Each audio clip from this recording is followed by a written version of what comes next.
Hello, this is the Stories Beside channel. I release videos every day for you. Subscribe and click the bell.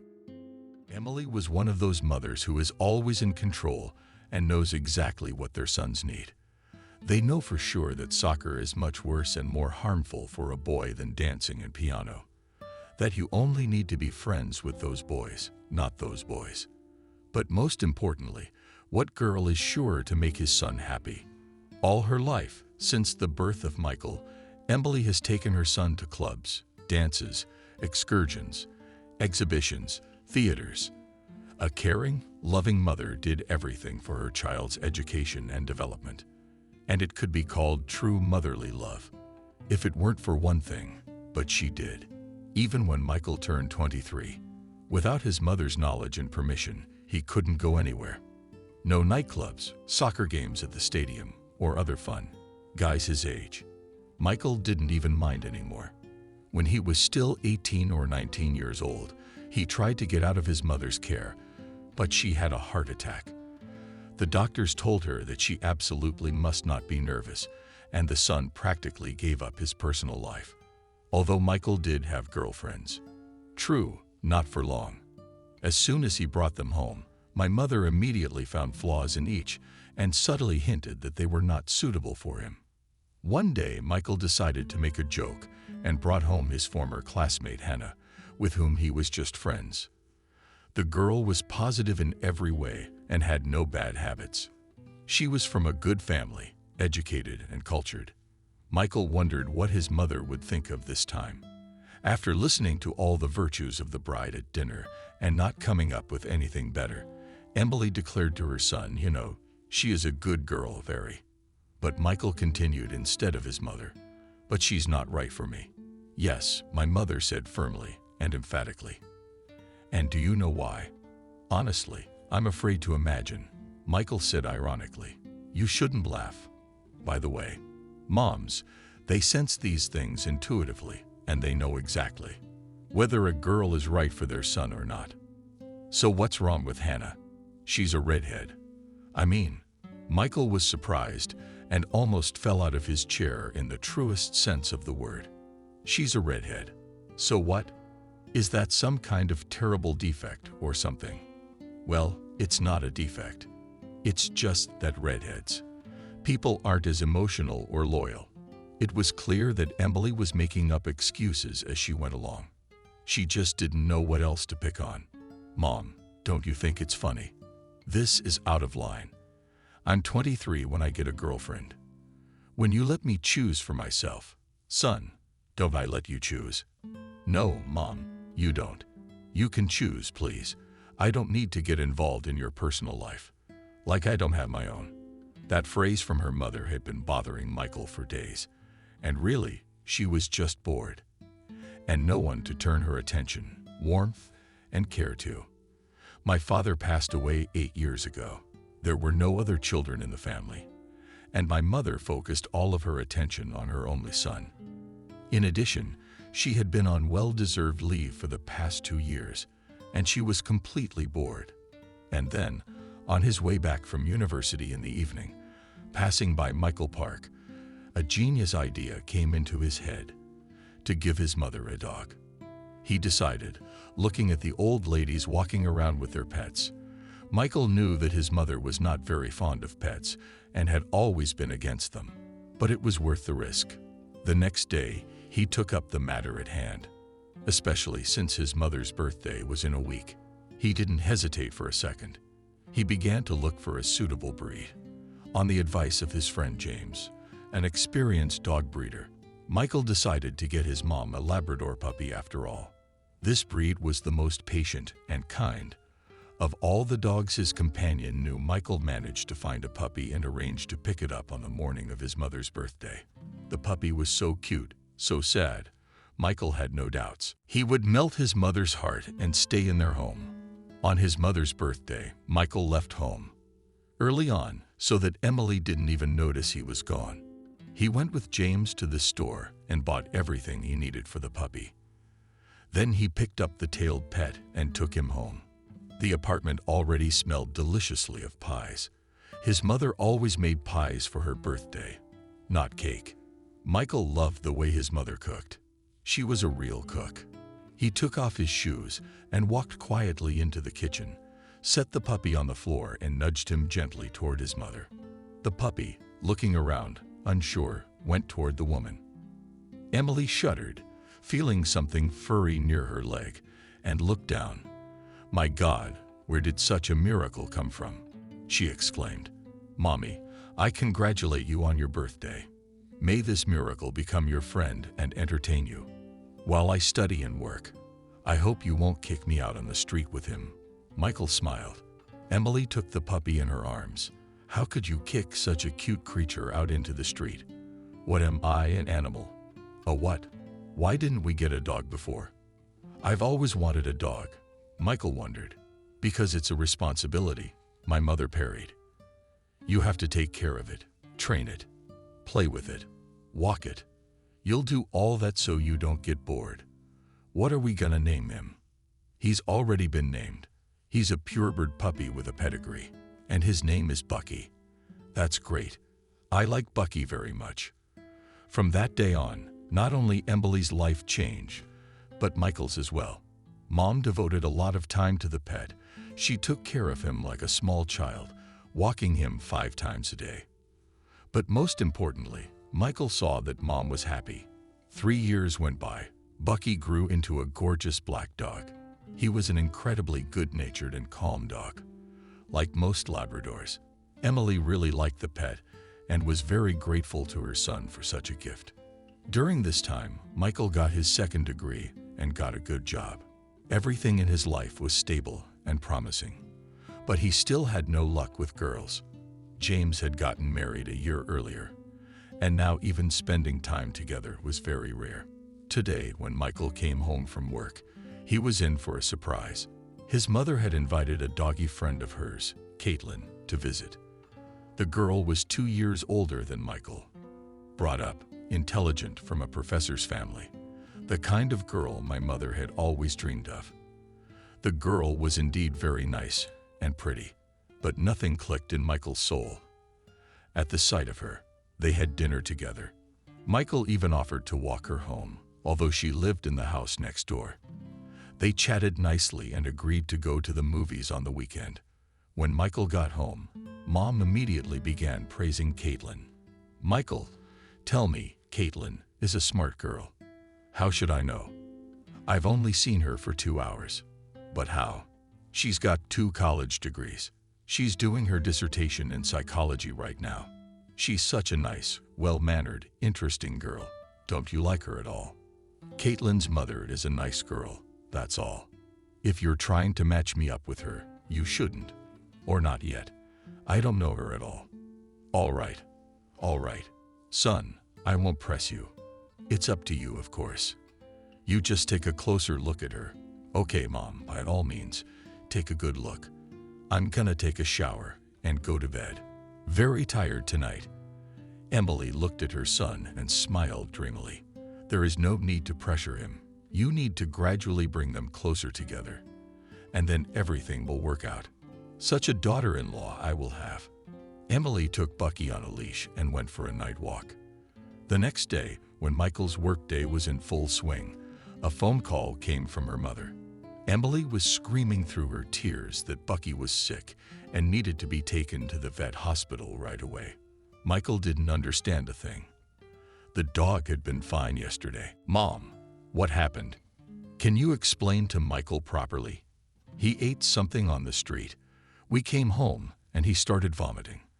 Then he lay down and wouldn't get up and breathe. It's very strange. Son, please come save my boy. I'll be right there. Don't worry." Michael tried to reassure his mother, although he himself was just as worried. He loved dogs very much. He didn't recognize any other pets and had dreamed of having a dog since he was a child. In 20 minutes, he was already home. He picked up Bucky in his arms and carried him to the car. In another 15 minutes, he was already carrying him to the hospital. The dog really didn't look very well. Michael's hands and voice were trembling with excitement. "The girl needs help right away. Please, he ate something in the street. Help him. We'll take care of it. Get the dog into the exam room. I'll get the doctor. Michael took Bucky into the office and put him on the table. A minute later, a girl of about 25, no more, in a blue doctor's suit, walked into the office. Michael almost fell over in surprise. "Excuse me, are you a doctor?" "Yes." "Is there something that bothers you?" In a very pleasant voice, the doctor answered. "But how can I say? You're so young to be a doctor. Do you want my age or the help I can give your dog?" "Help, of course." "Very well then. Then don't stop me from examining him." "What's the dog's name?" "Bucky." Like a spellbound man, Michael said. The doctor looked at Michael and turned to the dog. "Well, little one, tell me what you ate that you shouldn't have. Don't you know you can't eat anything outside?" The doctor spoke to the dog like a little child, and her voice sounded like a lullaby. Bucky didn't even resist all the manipulation she was doing to him. I, too, would have trusted a doctor like that completely. With a touch of envy, thought Michael. After the examination, Michael was sent to the corridor, and the doctor called a nurse for some procedures. 20 minutes later, the doctor came out of the office. "Your doggy will be fine." We washed his stomach and gave him some medications so that there were no negative consequences. I'll write it all down on a sheet of paper. He is sleeping for a couple of hours now. Don't disturb him, and then he will be fine. And for the future, make sure that the dog did not eat anything outside. A Labrador has this disease of trying everything you see. You need to teach him not to do this, and look carefully yourself. If you notice that he has grabbed something, you pull it out of its mouth. You can't always have time to help, unfortunately." She said something else, but Michael heard nothing. He stood there like a bewitched man, staring at the doctor. The doctor was even embarrassed to see his intense gaze. "You remembered everything, especially about the dog hunters." "I'm sorry, who?" Waking up, Michael asked. "Did you hear what I said?" "Yes, but not all embarrassed."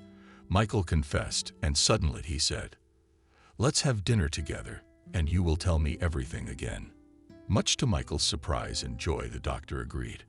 After some hesitation, only now did Michael think to look at the doctor's badge to see what her name was.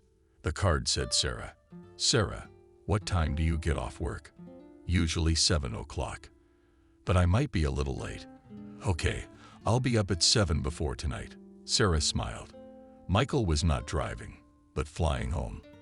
The dog was healthy. The doctor agreed to a date. Life is getting better, happily ever after. He went up to his floor and handed the sick man over to Emily. Mom immediately started hugging and kissing Bucky. "Don't worry, he'll be fine. He may sleep for a couple of hours. Don't touch him, and make sure he doesn't eat anything outside."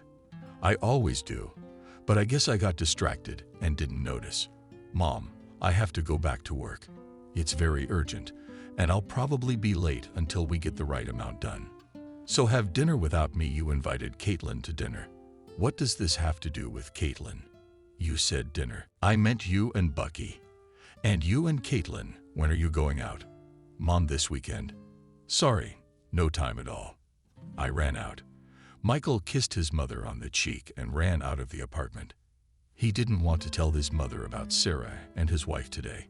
He knew there was no point in that, especially now that his mother was focused on Caitlin. And there was nothing to tell. Basically, they just agreed to dinner. But Michael was lying. He really liked the girl, and he hoped it wasn't just dinner. He couldn't think of anything else for the rest of the evening. Her face stood before his eyes, and that magical, appealing voice sounded in his ears. After work, Michael stopped to pick up flowers, and at 7 o'clock sharp, he was standing outside the sanitarium. Sarah came out at 8:15. Michael immediately ran out of the car to meet the doctor. "I thought you weren't coming." "What do you mean?" "Running out the back door." Sarah smiled. "If I didn't want to have dinner with you, I'd just say no. But I don't know if you were uncomfortable refusing." "Nonsense. If I don't want to, I say honestly and directly no." "I get it. Please." Michael pointed toward the car. "Where shall we go? Do you have any favorite places?" To be honest, I don't know anything here at all. I just moved here 2 months ago, and I haven't had time to go to any restaurants yet. So you're not from around here? No, I'm from the village of Nikishino, Yaroslavl region. I see. So you're a country girl. It's obvious right away. I didn't understand. Sarah was a little offended. Oh, I didn't mean to offend you. I mean, our city girls are more arrogant and stuck up. And you're kind, not like them. And you have this incredible energy, a very warm energy. Confused, said Michael. Okay, I'm not offended. Then, since you don't know our places, I'll take you to my favorite place. It's a very cozy little restaurant. Not many people there. You can talk quietly. Come on, let's go. We were going to talk. Sarah smiled. They arrived at the restaurant, but it was unusually crowded. Although they did manage to find a free table, it was a good thing they had found one. It was a good thing they had found a table. They had never expected it to be this crowded, especially on a weekday. Yes, they should have booked in advance, but it was always free on weekdays, Michael said. He was obviously nervous and said a lot and pretty much the same thing. Sarah saw it and smiled. You better tell me, what is your name? I went to dinner with you, and I still don't know your name. That's right. I didn't introduce myself.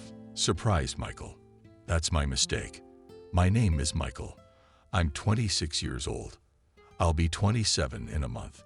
I work as a programmer for a good company. I live with my mom, Bucky. Have you met him yet? What else? I like good homemade food, especially pastries. How about you? Sarah thought for a moment, as if deciding what I could or shouldn't say about myself. My name is Sarah, but my family calls me Sarah. I like it better that way. I lived in the country with my aunt, graduated high school, then went to medical school, and after that I went to medical school and became a veterinarian. I worked in a veterinary clinic. Then I accidentally saw a competition for your clinic and applied. Had an interview. Now I work here. They even gave me a place to live. I didn't expect that, to be honest. What else? I love all animals without exception. But dogs are my weakness. Our tastes are the same. I love dogs too. I don't know who said it, but it's a genius phrase. The more I get to know people, the more I like dogs, Sarah said chewily and lowered her eyes. Did someone hurt you? I guess. Careful, Michael asked. He could see that she was getting worried. Michael, let's change the subject and order something. I'm very hungry. Yes, of course. Do you like meat, fish? I like meat a lot. Then maybe a shish kebab. It's very tasty here, especially with the signature Armenian sauce. The shish kebab is great. Let's have a vegetable salad too. That's great. I would also recommend their signature pita bread, which is baked right here. You've definitely never had that. Let's have the pita too. Sarah smiled. Dinner passed in an easy, friendly atmosphere. The boys talked as if they knew each other. For years, they had had a lot in common. It was certainly dispositive. They had long since switched to you, and communication became even friendlier and more pleasant. After dinner, Michael took the girl home. Maybe we could meet on Saturday. Unsure. Michael asked. Maybe, Sarah smiled. She liked the guy. She had learned to know people by now, and she could see that Michael wasn't a bad person. The doctor took her business card out of her purse. Call me on Friday afternoon to make an appointment. She got out of the car and walked confidently toward her entrance. And Michael sat in the car for a long time, staring into the darkness in which the charming doctor had disappeared. He arrived home around 1 o'clock in the morning. Mother, of course, was awake and waiting for her son to come home. The mother's formidable appearance made it evident that she was not pleased with her son's late return. May I ask where you were so long? Mom, I'm sorry. I'm very tired. Let's talk in the morning. Can you answer your mother's question where? And more importantly, who were you with? What makes you think I was with anyone? Because you're smiling like a March cat. That's the first time I've heard that definition. Michael smiled. Is it wrong to smile after midnight? Michael tried to make jokes to lighten the mood, but Mother was not in the mood for a joking tone and was clearly angry. Son, you are a grown man. You can't act so irresponsibly. I did not understand. Michael was sincerely surprised. What kind of irresponsibility are you talking about? You have a girlfriend, and you go out with somebody you don't know where. It's just not decent. Mom, I don't have a girlfriend yet. If you're referring to Caitlin, she's not my girlfriend. We're just communicating. If you or she have imagined something else, that's not my problem. It's your fantasy. I didn't offer her anything, much less promise her anything. The topic is closed. I'm going to bed. Michael turned around and went to his room. Emily stood in the middle of the corridor and looked after her son in puzzlement. Well, we'll see who promises what to whom. Emily decided to start her own game to bring her son and Caitlin closer together. She needed to think of something to bring the young people together, and she came up with a disease. No other suitable options had occurred to her, and this one seemed to Emily to be the most effective. For one thing, Michael loves his mother and would spend more time with her, and thus with Caitlin, who would definitely want to take care of her future mother-in-law. Second, there's the dog walking thing. And since Emily is sick, it's going to fall on Michael's shoulders. And then Caitlin will come along. And thirdly, she can be sick for a couple of weeks at least, and during that time Michael will have time to fall in love with her. A beautiful girl like Caitlin. The very next day, Emily began to put her plans into action. From the very morning Michael woke up, she met him in the kitchen in a sickly state. Mom, you don't feel well. Something is bothering you. Immediately worried. The caring son. I don't know. I don't feel well. Maybe I have a cold. And yesterday when you took Bucky for a walk, you need to lie down. I'll take Bucky out myself. Then I'll go to work and take a day off. But if you need anything, don't call right away. Don't be a hero. Of course, son, Emily said quietly. I also wanted to apologize to you for yesterday. She didn't finish. Michael interrupted her immediately. Mom, it was nothing. I wasn't offended. Just don't get sick. Thank you, son. You're the best son I ever had. Michael led the dog away, and Emily immediately dialed Caitlin. Caitlin, Michael is out. Go for it. Okay, Michael returned with Bucky about 20 minutes later. By this time, Emily was already lying in her room looking sickly. Mom, I ran out. I'll be right back. Have a good day, son, said the sick mother. As soon as the door closed behind Michael, Emily immediately dialed Caitlin. So, baby, tell me how everything went okay. We met in the yard. Michael said you were sick and said he would call the doctor and ask him to call the doctor at work. Why? Well, so that the doctor could take a look at you. That makes sense in this case. So you have to cancel this appointment somehow. Caitlin, do you know how to do that? Of course, it's easy to call and say that your condition has improved and you'll come to the clinic yourself tomorrow. But I'm not going to go to the clinic, Emily objected. I understand. But they do not need to know about it. The cunning of the future daughter-in-law liked Emily. With a wife like that, my son wouldn't be lost. I thought I'd call her now. Will you come over today? Sure, I'll be at your place in about 20 minutes. You'll have to come up with a plan. Emily felt a kindred spirit with Caitlin. She reminded her of herself when she was young. That was why she liked the girl so much. And of course, Emily was convinced that this was the kind of girl her son needed. Caitlin came as promised. 20 minutes later, she brought more hot mushroom pie, cakes, and oranges. The care of the future daughter-in-law flattered Emily, and she thought again about the right choice of wife for her son.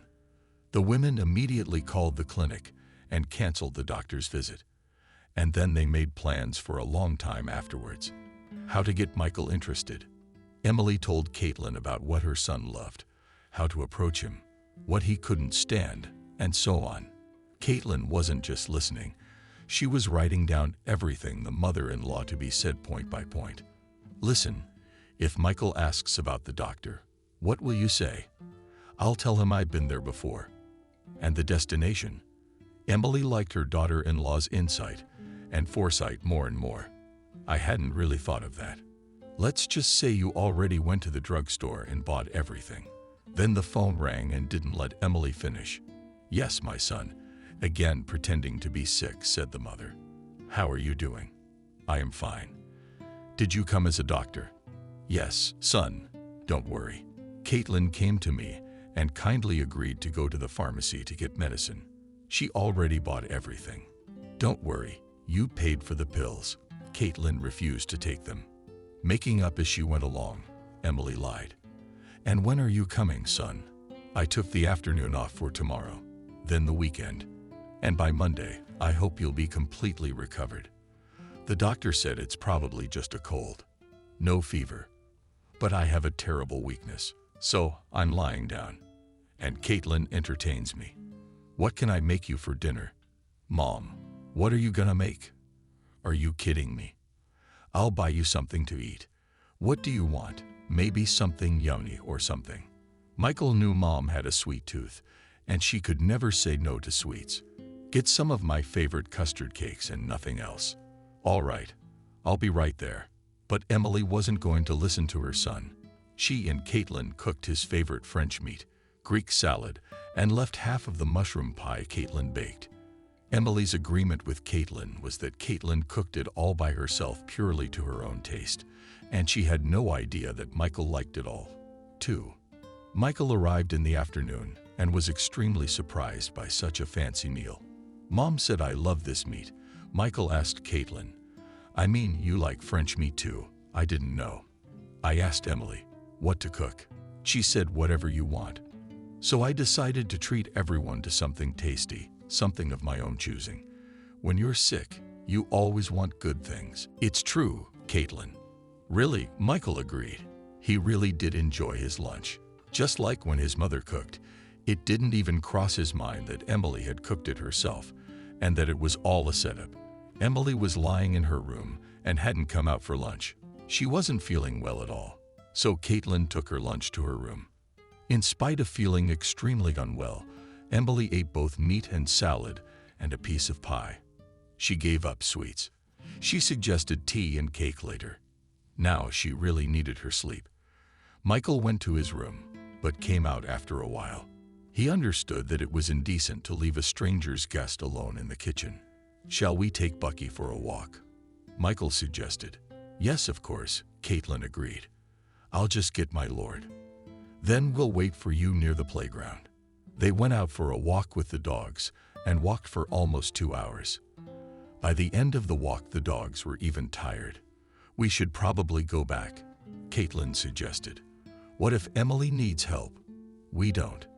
You're right. I didn't think of that. I'll take Lord home and come and see you. I still have to make dinner. Emily asked for cottage cheese casserole for dinner. I'm surprised Mom has such a good appetite. Usually when she's sick, she doesn't drink or eat anything but tea and juice, so that's a good thing. Caitlin tried to cover for her future mother-in-law, so it's not all bad. It's undeniable. Caitlin took the dog away. I went back to Michael's apartment. Emily was still asleep. She obviously didn't want to disturb the young people, so she stubbornly pretended to be asleep. Caitlin was making dinner, and Michael was staring off into the distance, thinking about Sarah, the girl who was so close to my heart, so gentle and sincere and kind and real. He wanted, for some reason, to protect Sarah, even though she did not seem to be in any danger. Michael fidgeted with his phone and decided whether or not to text her. On the one hand, I really wanted to ask how things were going. On the other hand, they agreed to call tomorrow afternoon and arrange for Saturday. In the end, Michael couldn't take it anymore and texted, "Hi, how are you?" The answer came back in 10 minutes, but 10 minutes seemed like months to Michael. "Hi, I'm working fine." You're like Michael smiled. He could clearly picture the look on Sarah's face, the way she was smiling sweetly, and he felt a special warmth in his soul. But the attentive Caitlin noticed that smile and immediately asked why you were smiling. "I'm doing something funny." Michael didn't even immediately respond to her questions. He was floating in the clouds of his fantasies and couldn't hear anything around him. Michael called out to Caitlin. Yes. Michael woke up. What made you laugh? I just remembered a funny incident at work. But Caitlin realized he was making it up, and he wasn't thinking about work at all. It was obvious. Like a smart woman, Caitlin pretended to believe him. Tell me, what can I cook for you tomorrow? You could just fry some potatoes anyway. Okay, I'll figure it out. He was talking to Caitlin and texting Sarah at the same time. My mom's sick, so I'm staying home. I think he deliberately didn't finish his thought so that the girl would have some room for fantasy. I'm sorry, Sarah answered after a minute. It's always sad when your loved ones are sick. I wish her a speedy recovery. Thank you. I hope she gets better soon. It's just a cold. You have a good day, and I'll see you later. See you later. That was Michael's encouragement. So she wants to meet him too. We need to think about Saturday night, where to go and what to do. It takes a lot of effort to win over a girl like that. Meanwhile, Caitlin finished making the casserole and went to wake the sick girl. Emily said she wasn't feeling well at all and asked Caitlin to stay the night. Mother, I don't think that's necessary. I'm home, I'm with you. Let Caitlin go to her room and get some rest. She's been in the kitchen all day as it is. That's okay. Caitlin got involved right away. I don't have a problem at all. I'll stay. You need to rest too, son. Let Caitlin stay with us for a couple of days. I feel safer that way. After all, the woman of the house is the mistress of the kitchen. I can't cook, and we have to eat something. All right, let her stay. And then to Caitlin, I'll make your bed. I can do it myself, don't worry. Just give me the sheets, please. Okay. Everyone was asleep a long time ago. Except Michael. He had no time for sleep. He only dreamed of leaving his mother alone and leaving the house. Why alone? She would be with Caitlin. He just had to figure out where I needed to go so urgently, Michael decided. In the morning, he texted his friend James, asking him to help out in this situation. James immediately called back and promised to come over to discuss the problem. Mom went out for breakfast with difficulty. Something makes me feel worse today than yesterday. I don't understand. Mom, are you taking your medicine? Michael asked. I am watching. Caitlin intervened in the conversation. Don't worry about it. Everything Dr. Emily prescribes he takes. All right then. It's just that it's Friday and we can call the doctor again. If you're getting worse, son, don't make it up. Scared the mother. The doctor said 3 or 4 days. Can you feel that way? You can't be cured in a day.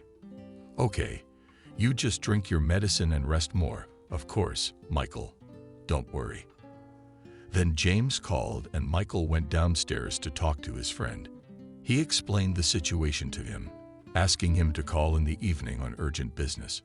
Look, why all the ciphers? You are a grown man.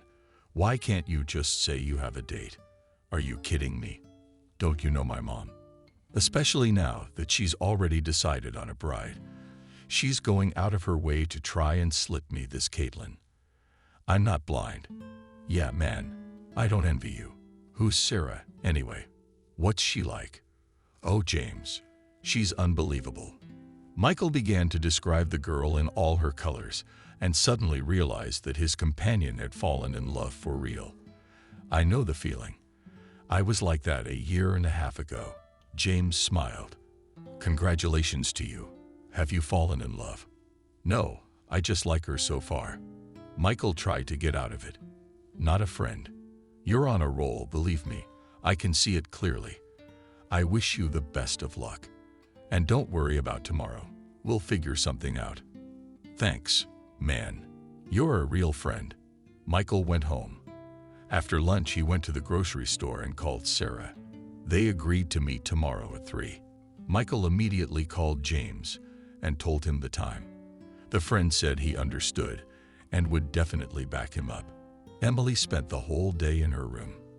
In the evening, she felt a little better and suggested that the children play something to amuse themselves.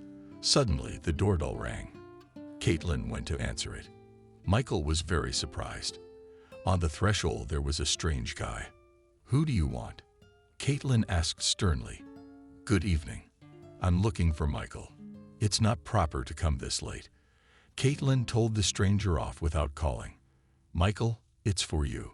"James, hi. Come on in. What's up?" "Hello again. Michael, I really need your help. Can you come with me tomorrow on important business? His mom's sick, and he can't make it." Caitlin interjected.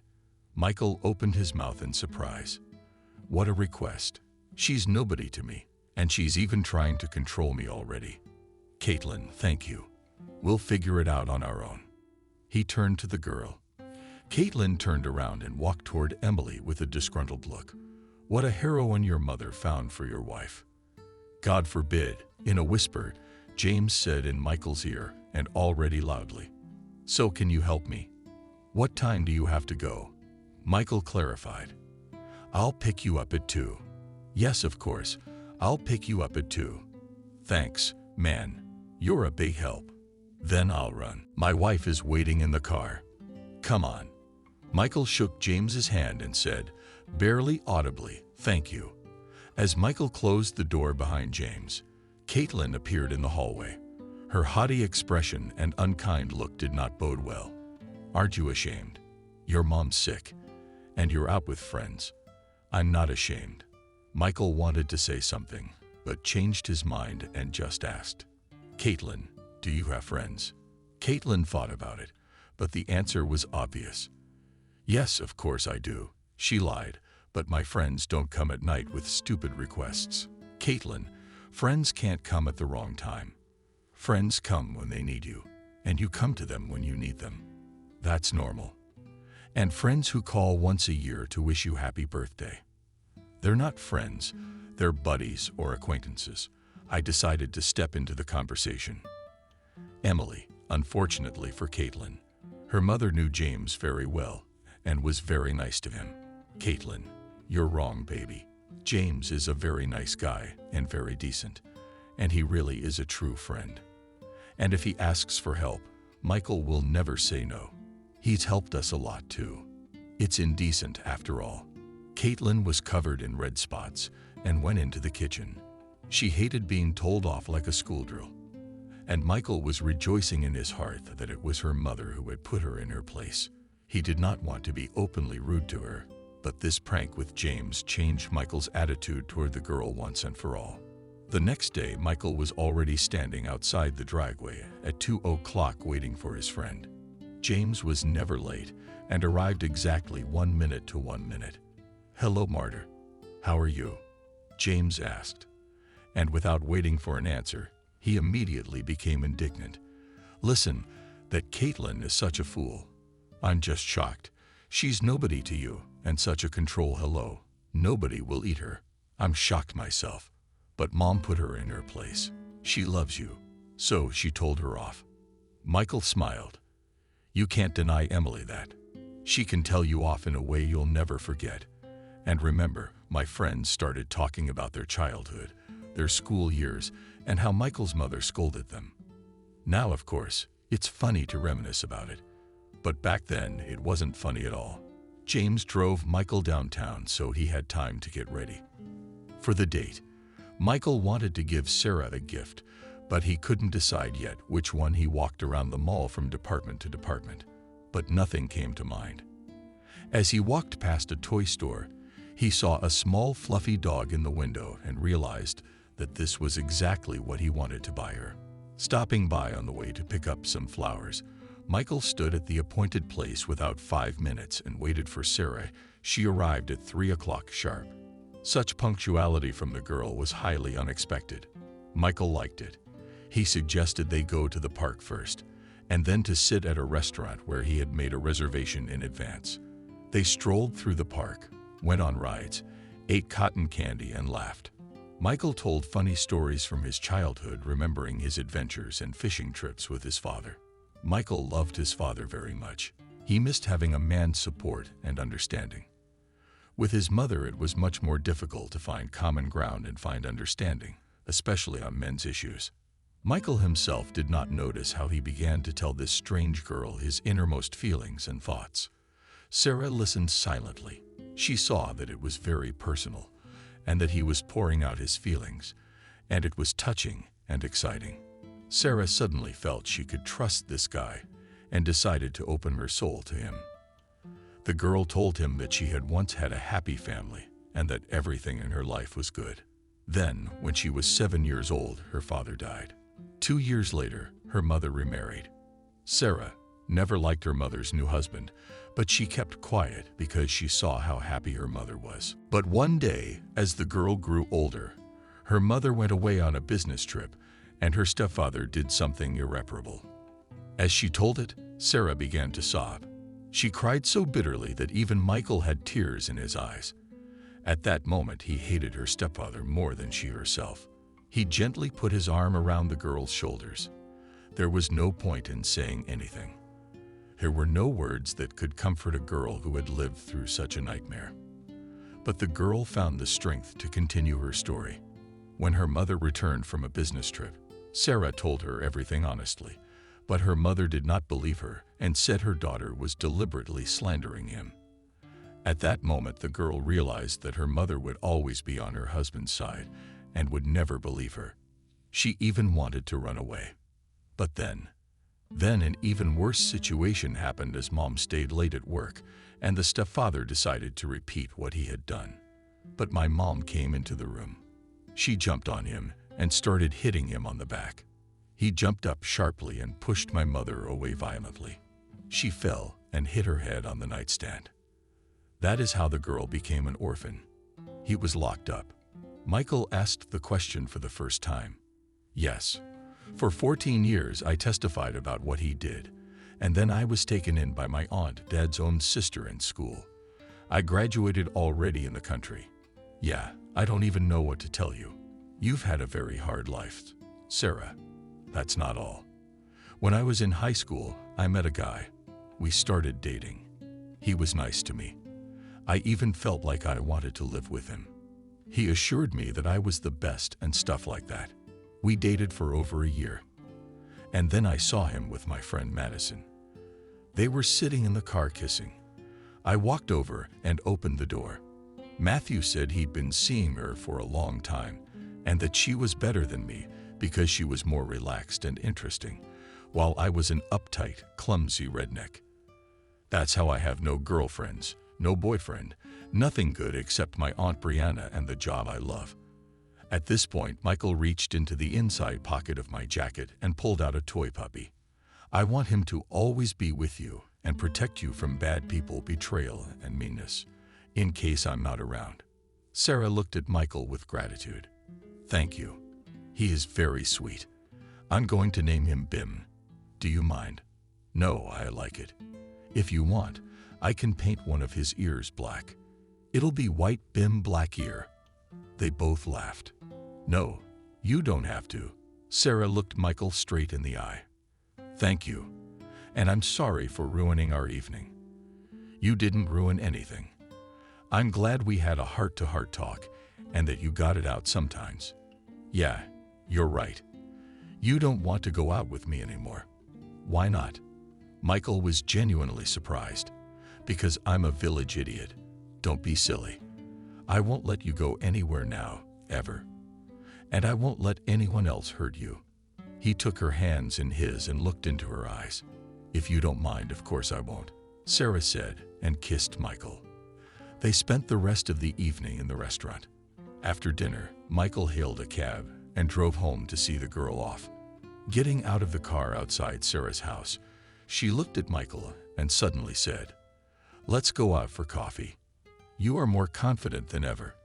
After paying the cab driver, Michael went up to her apartment with Sarah. He stayed with the girl until morning. Late that night, though, Michael called her mother and warned her that he and James were running late and wouldn't arrive until tomorrow. He asked how she was feeling and told her to take her medication, and then he texted James and warned her that they were staying late together until morning. The friend replied briefly, understood everything. Good luck. In the morning, they sat in the kitchen drinking coffee. Sarah was in a long t-shirt with disheveled hair and no makeup. But this way, Michael liked her even more. "Let's live together," he suddenly said. "I've got it all figured out for me. You are mine. I will not give you to anyone. Why waste precious time?" "Are you sure about this?" Sarah asked. "As sure as ever." "And your mother, you say she has a difficult character. She will accept me." "Sarah is a good one of mine." "Yes, when she sees you and communicates with you, she will love you with all her soul. It can't be otherwise." "Let's put it this way, Michael. Next Friday, I'll take you both out to dinner. Mom doesn't like to go to such places, of course, but in exceptional cases she goes to them. It's a deal." "It's a deal." "I won't see you till Friday," sadly Sarah asked. "Who said that so silly?" "I'll see you, of course. We'll have breakfast now, and then I'll go home. I'll come back to your place tonight." "Okay, sure. I'll wait for you. I'll make you something nice to eat. Let's have some baked goods. I like them very much. Sweet or not sweet. Pizza, cheburics, pies, ham, and mushroom pizza." "Done. We'll have it all tonight, and we'll put on an old movie or something." "Great." After breakfast, Michael went home. He promised to be home by 8. Sarah decided to put the time to good use and clean up before she started cooking. She also had to go to the store to get the missing groceries. In addition to pizza, Sarah decided to make salad and chicken cutlets with mushrooms. And if there was time left over, custard cakes at home. Michael had a surprise waiting for him. Caitlin bought 2 theater tickets for the evening, and my mother insisted that Michael go. "Michael, you and I had agreed to go out on Saturday night. I thought the theater would be fine. Do you mind?" "I can't tonight, I'm sorry. My friend's in a bit of trouble. I promised I'd help him." "You've already helped him. How many times? Can't you have a personal life?" His hopes for his mother's support had faded into the abyss. As soon as he heard that his mother also believes that friendship is friendship, but you have to build a personal life. "Michael, son, you left your sick mother and went with James. You've got to have a conscience. You can't be exploited indefinitely." "Mom, when I didn't have a car, we exploited James a lot more." Michael tried to argue. "Yeah, but James has a wife, and you don't and you won't, if you help your friend all the time." "Okay, let's do this. Caitlin, you change the tickets for tomorrow night, and we'll go to the theater tomorrow. I'll help James tonight and tell him I can't help him anymore." It's the right thing to do. That suited everyone except Michael, who didn't want to go with Caitlin to the theater or anywhere else. But he had made a promise, so he had to keep it. In the evening, he left for Sarah's, and on the way he called a friend to warn him of the conversation he had had. "Michael, are you funny? You dragged me into this whole thing with your aunts. Well, don't worry. We'll figure something out. You don't like Caitlin at all." "James, who's Caitlin?" "This is the first time I've ever really fallen in love. If you'd seen her, you'd understand. She's not a girl, she's an angel. I'll introduce you soon." "All right. Have a nice evening." Michael stopped by the store and bought all the things they had agreed on with Sarah, making sure to pick up a large bouquet of flowers, for which Sarah scolded him a little. "Why? I have the previous 2 bouquets still in great condition. I'm about to run out of vases, Sarah. It makes me want to shower you with flowers. A pretty girl should always get bouquets. It's my pleasure, of course, but at least every once in a while.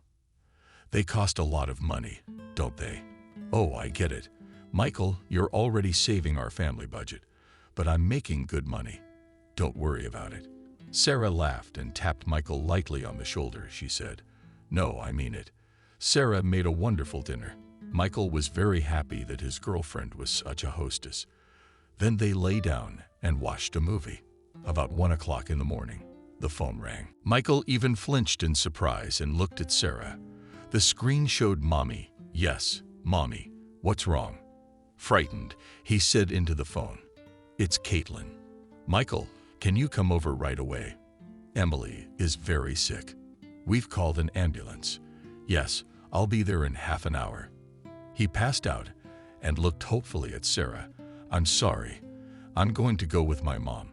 "Sure, don't apologize. Go, just text me later how she is." "Okay, thank you. You're golden." Michael hurried home. He almost had an accident, but he arrived safely. There was an ambulance in the driveway. "Are you in apartment 16? "No, 11, I think," the driver said. Michael made it to the 4th floor without an elevator in a couple of minutes. The door to the apartment was locked, so it wasn't ours. They thought Michael and opened the door with their key. There was a suspicious silence in the apartment. He flew into his mother's room. She was lying on the bed, asleep. Caitlin was sitting in an armchair, apparently asleep too. He nudged her by the shoulder. Caitlin was barely audible, Michael said. The ambulance was already there. "Yeah, they just left about 10 minutes ago." Michael would have put 2 and 2 together, but he was so worried about his mother that he didn't even feel the temporary catch. It took him 20 minutes to get home. There was no way the ambulance could have come to the call, given help, and already left 10 minutes ago. But Michael didn't even think about it. "Are you hungry?" Caitlin asked. "No, thank you." "Can we at least have some tea then?" "Sure." They sat in the kitchen and talked. Michael was trying to figure out what had happened to Mom, why they had to call an ambulance. "Michael, I really don't know. I'll have to ask Emily tomorrow. They said something to her." "Okay, I'll ask my mom tomorrow." "I'm sorry, but the theater is canceled tomorrow. I'm not leaving." My mom was like that, and one Caitlin even changed her face. Apparently, she and Emily didn't anticipate Michael's reaction. "Why? I mean, why do you think she'll be sick tomorrow too?" "I don't. I just don't want to leave her. I'll pay you back for the tickets. Don't worry about it. I don't want your money. It's not a problem at all. How about next weekend then?" "Caitlin, I'm sorry. You're a very nice girl, but it's not gonna work out between us. I'm telling you straight up and honestly. Don't get your hopes up." "Why not?" Childishly stupid and naively asked Caitlin. "Because I'm in love with another girl." "What other girl?" "You don't have anyone." "I do, Caitlin does, but it's none of your business." "I'm sorry." Michael left the kitchen and went to his room. In the morning, when Michael came out to the kitchen, a real interrogation awaited him. Mommy, to Michael's great happiness and surprise, did not look sick at all. "Mommy, why did you get up?" "Did I forget to ask you?" roughly replied Emily. "What are you doing?" Sincerely surprised. "He to you. Who let the girl get hurt?" The mother stepped forward. "Mom, what girl? What are you talking about?" He really didn't know at once who he was talking about. And only now he realized that Caitlin wasn't in the apartment. "I didn't hurt anybody." "What are you making up?" "I'm making it up. She cried all night. I even woke up from it. She took care of me for you. By the way, she fed us. She ran to me for medicine. And you told her to get out of here." "I didn't say that. I didn't say that. But that doesn't change the point. And what kind of a girl do you have? Where'd you come from? Why don't I know anything?" "Mom, calm down. You can't worry." "Yeah, how can you calm down here? I found him such a wife. Smart, beautiful, educated hostess, and a good hostess. And he found something out there." "Mom, listen to me carefully. I love you very much. You know that very well. But I will choose my own wife. I will introduce you to her. You will like her very much. On Friday, the 3 of us will go to a restaurant and you'll meet her. I assure you, she'll be a very good wife too." Emily looked at her son from under her forehead. She suddenly saw clearly that Michael was in love, and there was no point in trying to change his mind now. So she decided to change tactics urgently. She had to accept her daughter-in-law, and then make her run away on her own. "I'm sorry, son. You're right. I'm getting a little crazy. Come on, show your beauty on Friday. And thank you. You're the best." They met 3 times this week. Once he stayed the night at Sarah's. Mom was quiet and didn't say anything to her son, but she actively talked to Caitlin and made plans to separate Michael from his love. But Emily had no doubts about her abilities. On Friday, Michael picked up her mother and brought her to Sarah's restaurant. She should have come herself. She arrived, as always, on time. The doctor was dressed in a dark blue suit and looked very spectacular. Michael even opened his mouth to look at his beloved. Emily was looking at her son's fiancé like a curious object and did not hide it. It was obvious that the girl was very embarrassed by such a stare, but she could say nothing. "Good evening," said Sarah politely. Michael stood up as the girl approached the table and kissed her on the cheek. "Mom, meet my Sarah. Sarah is my mother, Emily. I do hope you two will get along." "Hello, Sarah." The future mother-in-law said hello and pretended to smile sincerely. At dinner, the conversation did not go well. No matter how hard Michael tried, it was clear that Emily was not happy with her daughter-in-law. And the most frustrating thing was that Sarah was practically silent, occasionally inserting remarks, but mostly Michael or Emily spoke. Sarah was frustrated. She really wanted the mother of her chosen one to like her, but she saw that there was almost no chance. And with her mother-in-law's attitude like that, creating a normal family was unlikely to work. She would always stand between her and her son. After dinner, Michael drove her mother home and then took Sarah. The girl was silent the whole way. "Are you upset?" he asked straightforwardly.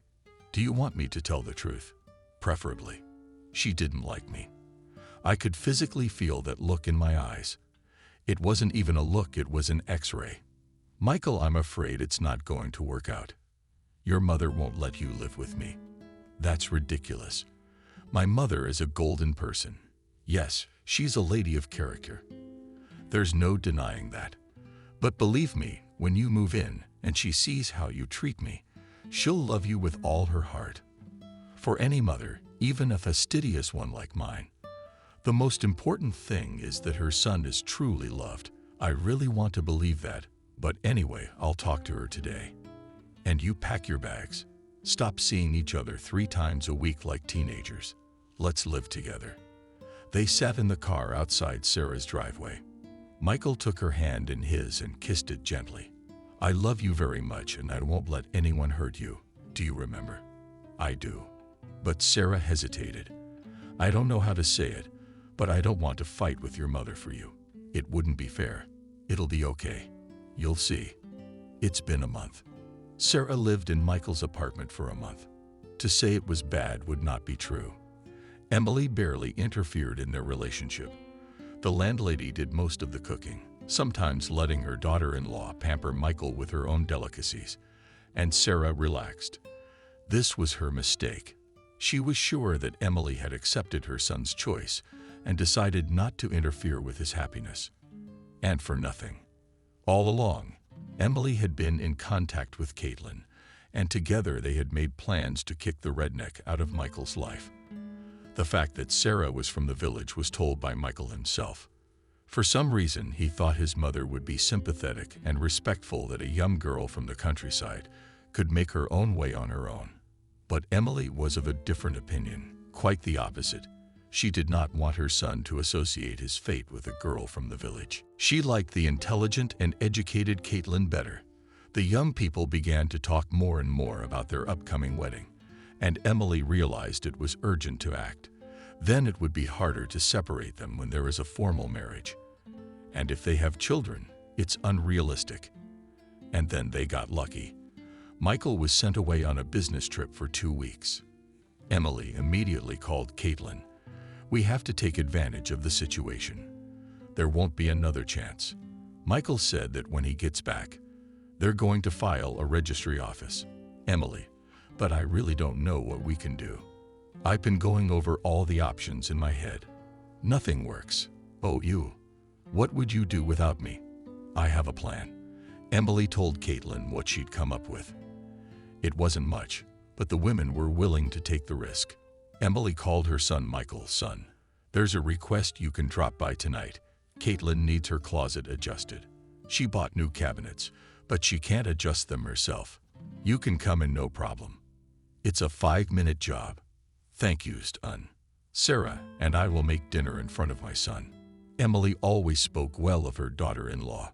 She never let on that she didn't like her. And Michael believed his mother.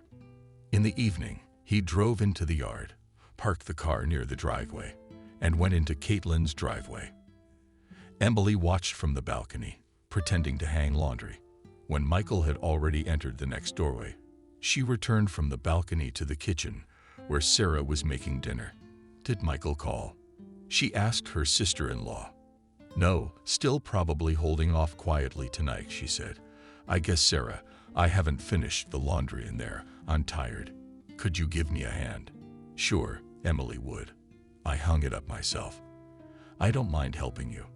I'm just a little dizzy. My mother-in-law was playing and stalling for time to get Sarah on the balcony.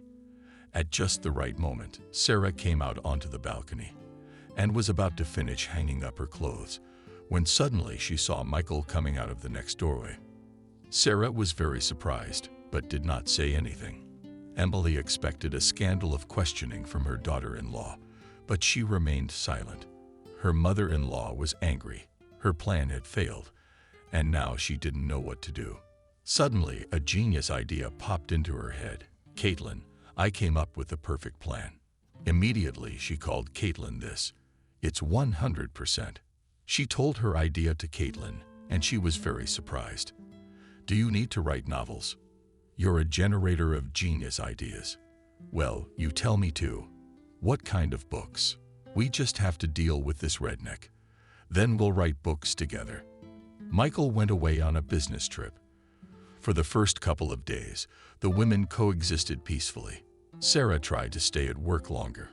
Although her mother-in-law showed no obvious signs of hostility, Sarah still felt uncomfortable in her presence. Tonight, when Sarah came home from work, her mother-in-law was especially gracious. This made the girl wary. She could physically feel the insincerity on Emily's part, but she had no way of knowing what was going on. Sarah had prepared dinner, and they had just sat down at the table when the door opened. Someone rang Sarah's doorbell. She wanted to open it, but her mother-in-law jumped up and went to open it herself. Suddenly, Sarah heard crying. She was frightened and ran out into the hallway. A young woman slightly older than Sarah was standing on the doorstep, crying bitterly. Emily tried to calm her down and get her to answer the question. What was wrong? The woman looked at Sarah and suddenly shouted loudly that it was all her fault. Sarah was taken aback. She hardly understood who it was and what was going on here. So she turned to her mother-in-law. Emily, what is going on? Who is this girl? And what exactly am I guilty of?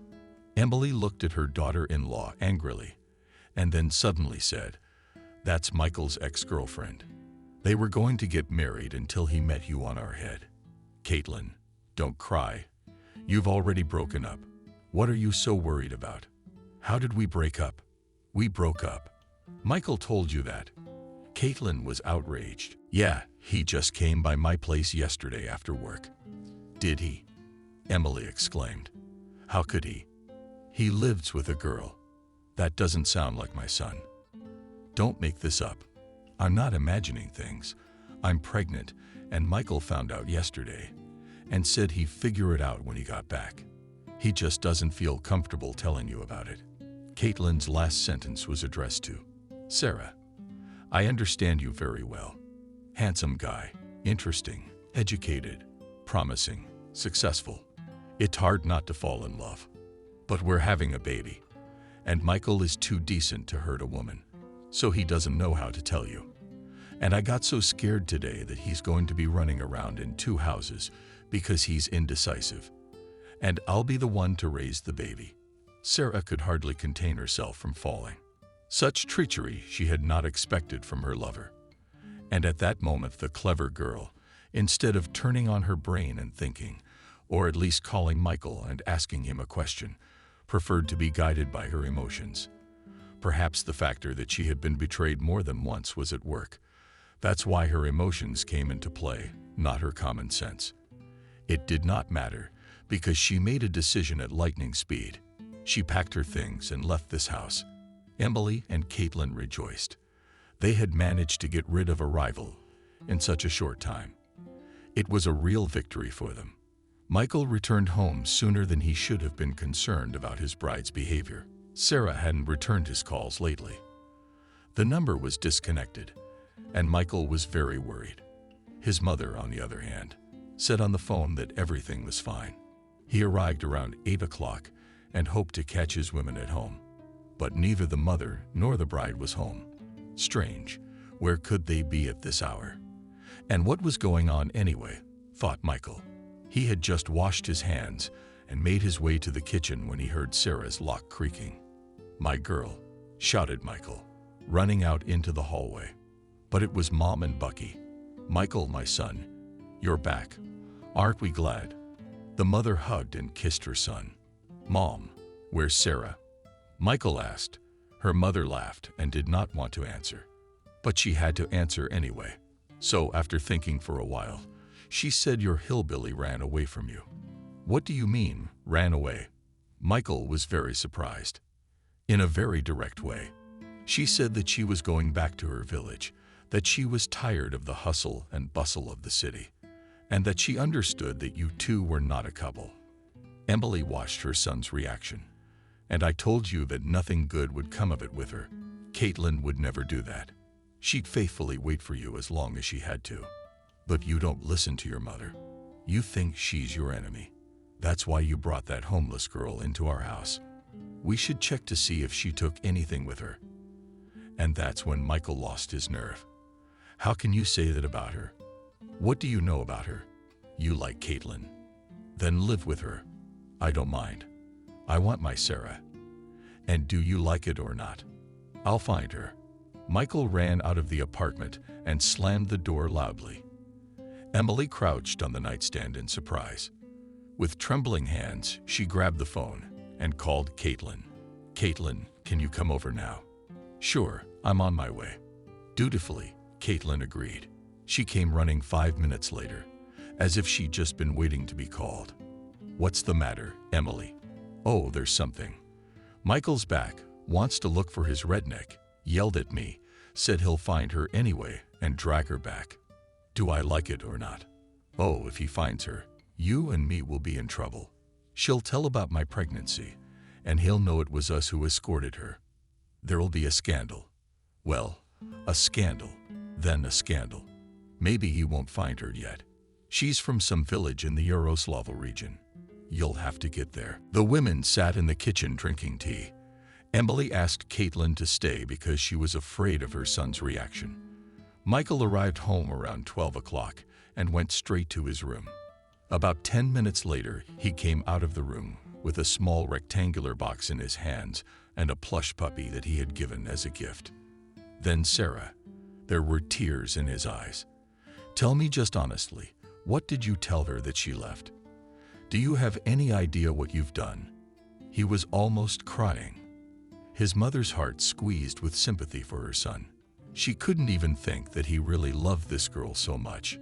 "Son, come on. Nothing bad happened." She tried to calm her son down. "You'll have more Sarahs like that. Mom, do you hear yourself? What wagon and wagon load of Sarah's pregnant? If anything happens to her or my baby, I will never, you hear me, never forgive you for that. Would you?" He turned to Caitlin to get out of here so I don't have to see you again. "If you want to hang out with my mom, please go to the dog walking playground." Emily looked at Caitlin and suddenly realized that they had lost for good. And if Sarah really was pregnant with her grandchild, that made all the difference. She really wanted grandchildren. And Caitlin wasn't going to have kids just yet. She wanted to build a career and excel professionally. And out of the blue, Emily said, "Son, I'm sorry, it was all Caitlin's idea. She wanted to marry you off, and I was an old fool for helping her. I'm sorry if you can." That was certainly not the turn Caitlin had expected Emily to take, because what she'd said was a complete lie. She was the one who came up with all the plans to get Michael and Caitlin together. She was the one who came up with her pregnancy, and Caitlin couldn't help herself. But you know, Emily, there's a limit to everything. I'm no saint either, but I'm not going to take the blame. Tell your son. How did you invent a disease so that I would live in your house and get close to him faster? How did you cook his favorite meal and pass it off as one I made? And in the end, how you forced me to lie, Sarah, about being pregnant, after which, in fact, she packed her bags. Go ahead and apologize, only sincerely, not hypocritically throwing your guilt on someone else's shoulders. She turned to Michael. Good for you. I didn't expect that from you. I thought you were a mama's boy, incapable of manly manhood. Good for you, Sarah. And I'm sorry if you can. I really like you. Caitlin got up from her chair and walked proudly out of the kitchen. Emily sat in silence and was afraid to look in her son's direction. Mom, tell me none of this is true. I'm begging you very much. I can't believe you are capable of such meanness and baseness. You call Sarah a redneck, but she, unlike you, would never do that. Emily cried, hoping to melt her son's heart just a little. But Michael turned and walked out of the kitchen. He needed to figure out where to look for his beloved. He had already been to the apartment, but no one had opened there. At work, they said, Sarah, unfortunately, had quit. Michael really hoped that Sarah had gone to her aunt's house. At least he knew the name of the village. And that was something. What if she wasn't there either? What do we do then? He would frighten the poor woman with his search. Michael was worried. He fell asleep with his clothes on. The shock of Sarah's departure today and his mother's meanness had knocked him out. There was no way he could believe that his nearest and dearest person could do such a thing. He had known before, of course, that his mother had always done things her own way. But this was too much. Michael was very worried about Sarah. She'd been through enough in her life. And now she thought I was a traitor too, just so she doesn't terminate the pregnancy. Repeated to himself as Michael spoke. He woke up at 7 a.m. and already knew clearly what he had to do. He went into his mother's room. She was asleep. Mom, wake up. What's wrong? Emily wasn't really awake yet and couldn't figure out what had happened. We have half an hour to pack, Michael said firmly. What packing? Her mother still didn't understand what Michael wanted her to do. Mother, wake up and start thinking how to do mean things. That's how your brain works. We are going to look for Sarah. We're going to look for Sarah. We're asking a surprised Emily. Yes, we are. What did you want to do? You made a mess of things and then you ran away. You, Michael, take it from here. What do you want me for? Mom, I'm asking you not to make me angry, please. You're coming with me. And when we find her, you're going to tell her what really happened and ask her to come back. It's the only way and no other way. Or I'll pack my bags now and leave here for good. You choose. Emily looked at her son, frightened and surprised. She could see he wasn't joking. And she felt her guilt, of course. But to apologize to this country girl was not at all desirable. But Michael left her no choice. Or rather, she had a choice, but she didn't like it at all. The choice between humiliating herself and apologizing to a daughter-in-law she did not like, and losing her son forever, was extremely difficult. Emily's pride, or rather arrogance and ambition, had always prevented her from building normal relationships with other people. Michael was sitting in the kitchen drinking coffee. Emily sat down across from her son and tried to take one last shot. Son, why don't I write you a note and you just pass it on? She'll read it. You'll make up and come back. Michael looked at his mother angrily. No, you did it. Now apologize. Your Majesty only knows how to build meanness, and there is no way to apologize and admit mistakes. No, my dear. Pack your bags and let's go. Or will I go myself? Only you'll never see me again. I'll wait for you in the car for exactly 15 minutes. Then I'm leaving. Michael left the kitchen, and Emily stood silently and went to get dressed. She could not lose the only person she knew and loved. So, after all, she would have to step on her ego and ask for forgiveness from this redneck. Thought Emily, how much do I hate her? They drove in silence for a long time. Michael imagined meeting Sarah, thought about what he would say to his beloved, how to ask forgiveness for not listening to her and bringing her to her mother's house. And yet she wanted to live in her apartment for the duration of his business trip. She felt the attitude of her future mother-in-law. And Michael didn't.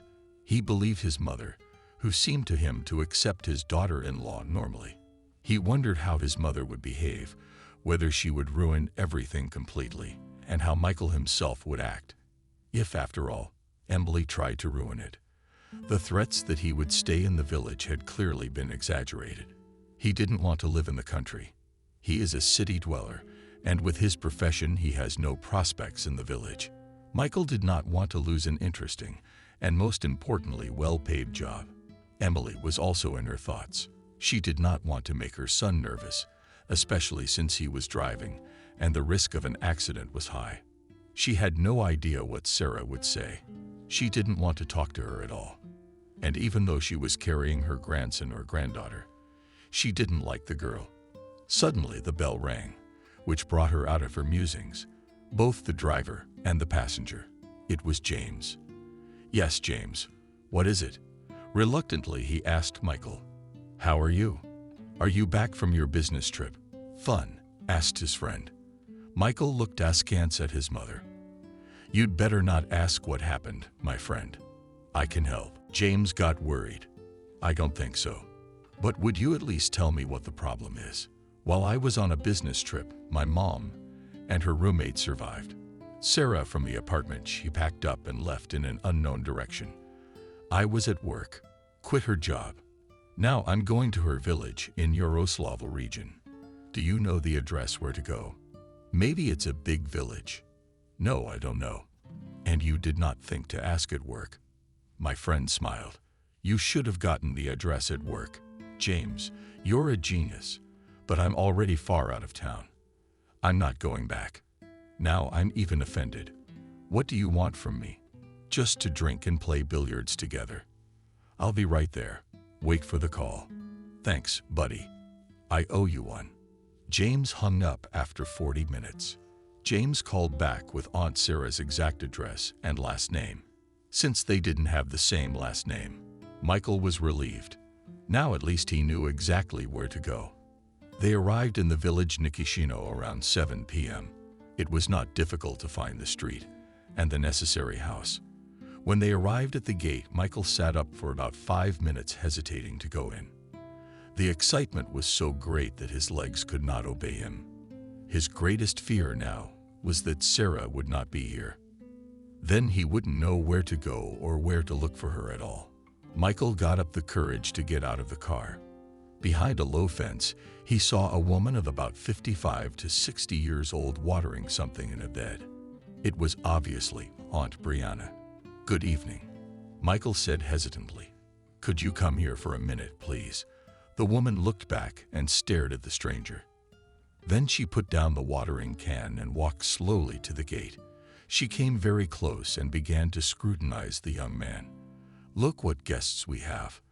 It was clear from her intonation that Aunt Brianna knew who it might be. "Why did you come all the way out here? Forget something or just for a laugh?"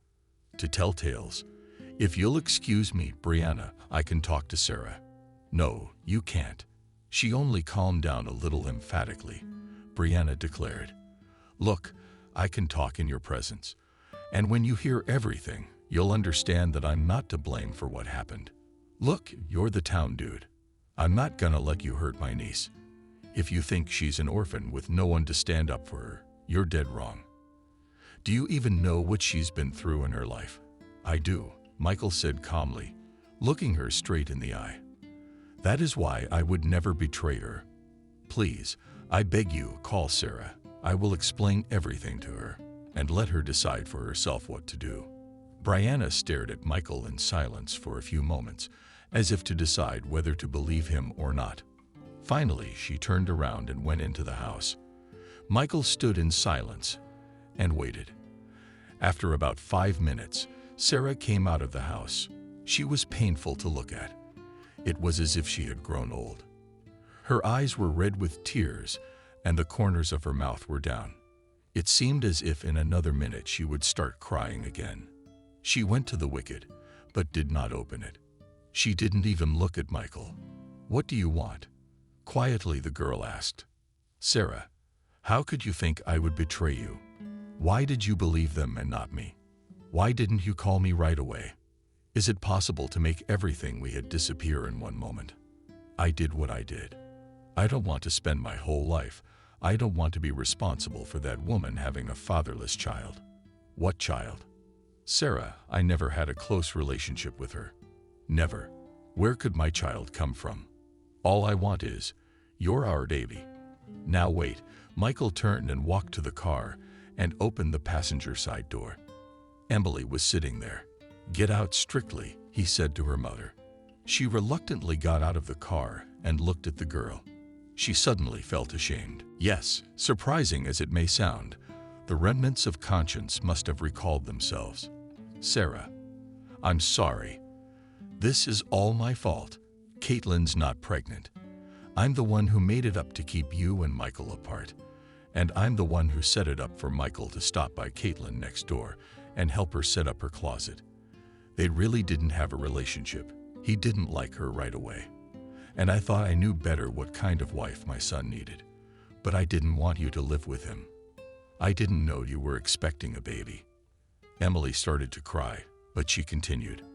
"I thought Caitlin would be the best thing for him.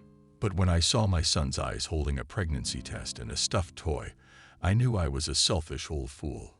I was thinking of myself, not him. I was choosing a daughter-in-law for myself, not a wife for my son. I realize now how wrong I was and how much I hurt you. Please come home. I promise never. I will never say a bad word to you in my life." And then the unexpected happened. Emily fell to her knees. "I'm sorry. If you don't forgive me, I'll lose not only my son, but my grandson. Then no one would need me at all. And that is the worst thing for anyone." Sarah cried, both from resentment and from all that she had experienced, and from Emily's confession and deed. She opened the wicket to go up. No need to kneel. Emily rushed to her sister-in-law and grabbed her hands. "Will you forgive me? Say you forgive me. There is no forgiveness for me. I know for my meanness and guile. But maybe someday, all the while." Michael watched in silence and was in amazement. He didn't think his mother would repent and realize what she had done. Still less did he expect her to ask for forgiveness so sincerely. And in spite of the intense hurt, even his heart softened at the sight of his mother's tears. He waited anxiously for Sarah's reaction. "Okay, we'll figure it out," Sarah said. "Let's go inside. The neighbors are already gathering." Brianna, who until then had stood silently by and watched what was happening, now understood who was to blame. She took Emily and led her inside. "Come, the young people need to talk." Sarah walked up to Michael and looked into his eyes. "I guess I owe you an apology too." "For what?" Michael was sincerely surprised. "For being such a naive fool. For believing them and not the one I love. Isn't that right? I should have called right away and asked you everything. You didn't give me any reason to doubt you. I'm ashamed that I'm so gullible and stupid." "You're not stupid. You're just very kind and decent, and you judge all people by yourself. That's why you believe me. I hope you didn't do anything to our baby." "No, of course I wouldn't do anything to him. We're going to have a boy with him." Michael got excited. "You're funny. How do I know what it's going to be? It's still very young. I said with him because you asked about the baby." "Right, but it doesn't matter who it is. All that matters is that it's our baby." Michael leaned over and kissed Sarah. They held hands and went into the house, and in the morning they drove back to town, leaving Emily to stay for a week or two. As Aunt Brianna said, on the way back to town, Michael jokingly asked, "Look, your Aunt Brianna won't do anything to your mother. She's not gonna get her in some rags or something." "No, don't worry." Sarah smiled, "but she will. Good thing my mother-in-law will be silky and obedient now."